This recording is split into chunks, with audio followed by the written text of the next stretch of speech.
армысыздар, қалайсыздар? Мынау енді бүгін біз кешкі тағам істейін деп едім. Жеңіл әрі мынау ақыр тауық етіміз көріп тұрғаныңыздай шоқ бөліктерге бөліп қойдық. Бір бас пиязымыз және капустамыз шағын бөлікті, және мұнда 10 шақты, яғни 1 килограмм жобасында картоғымыз турап суға салып қойдым. Жіңішкеліктермен көріп тұрғандарыңыздай духовкада дайындаймыз. Қазір мына бөліктерге бөліп саламын. Тауық етін бөліктерге пиязымды дөңгелектеп сақиналап тураймын. Және мұнда дәмдеуіштеріміз паприка, тұз, майонез, говяжий рапчатый бульон және ақ тұзымыз, лотос тұзы. Міне бөлшекке бөліп қойдық. Капусталарымызды міне турадық. Осылай көлемде салуға пияздарымызды сақина тәріздес етіп турадық.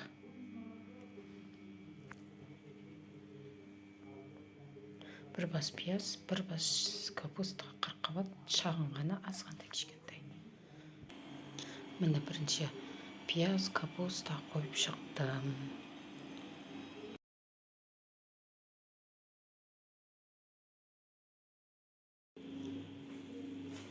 Неке тауықты капустаның үстіне орналастырдық. Енді өстік нелерімізді қойып шығамыз арасына. Бітте осылай ашық жердің барлығына картоптарды қойып шығамыз. Ашық жер қалдырмай. Үстіне қоя береміз ғой, бұлай біріктіріп. Ашық жер қалдырмау керек. Міне мүмкін болса осылай қойып шыға береміз барлығын.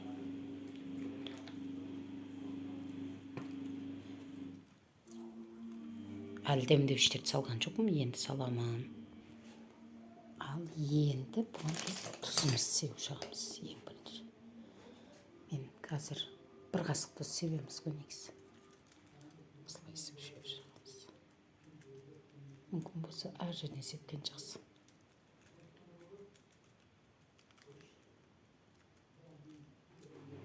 Тұздың топталып түспегені керек. Сол себептен көбіне қолмен сепкенді тәуір көремін.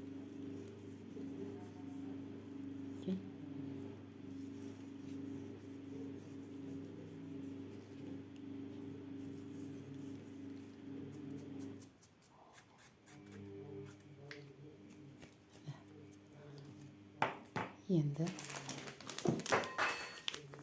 паприканы себеміз.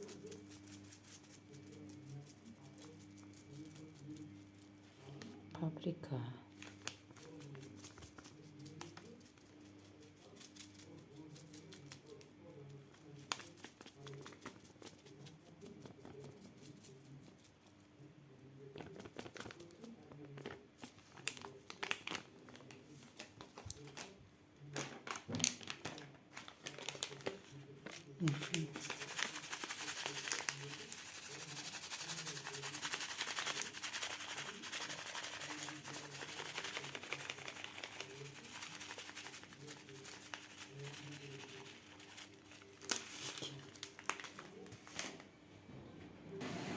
Және лотос тұзын себіп шығамыз. Жұмсақ, дәмді етіп піседі.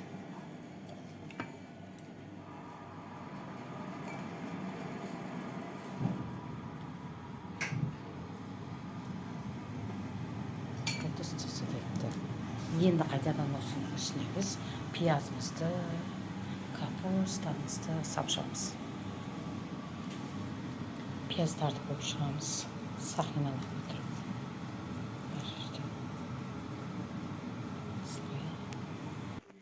Міне пиязымыз салдық. Енді картопты саламыз. Қайтадан үстіне жауып шығамыз осылай. Біртіндеп мүмкіндік болса жауып шыға береміз капусталарды. Нелерді. Мен мүмкін болса осыны картоптарымды орта тұзға қойып шығамын.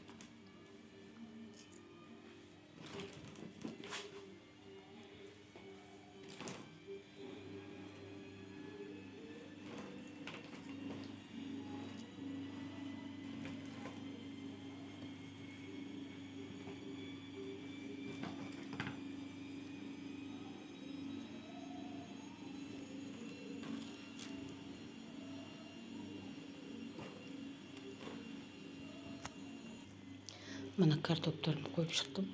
Енді капусталарымды қойып шығамын.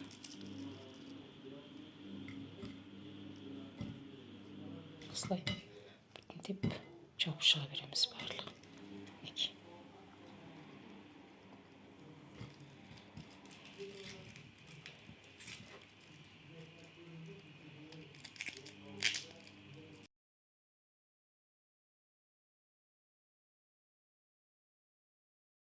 Осының үстіне мен классический майонез салып шығамын ғой. Әр жерден.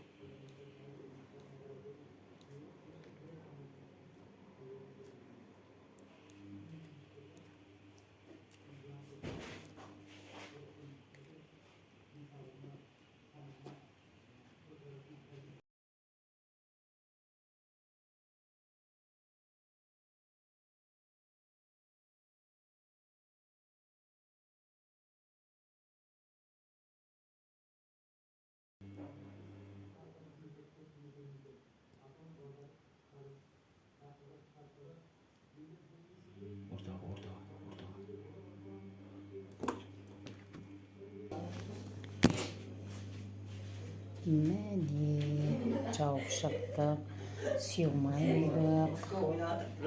Енді мына бетіне қазір мен қара бұрышты чұқылып сүйіп шығамын. Қара бұрышты білесіздер, дәм кіргізеді, иісі керемет шығады.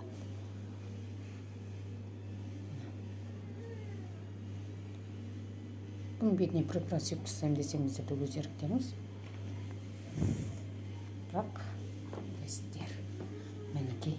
Енді осыны духовкаге 180-200 градуста 45-60 минут енді пісуіне қарай көресіздер. Негізі 45 минутта пісіп шығады.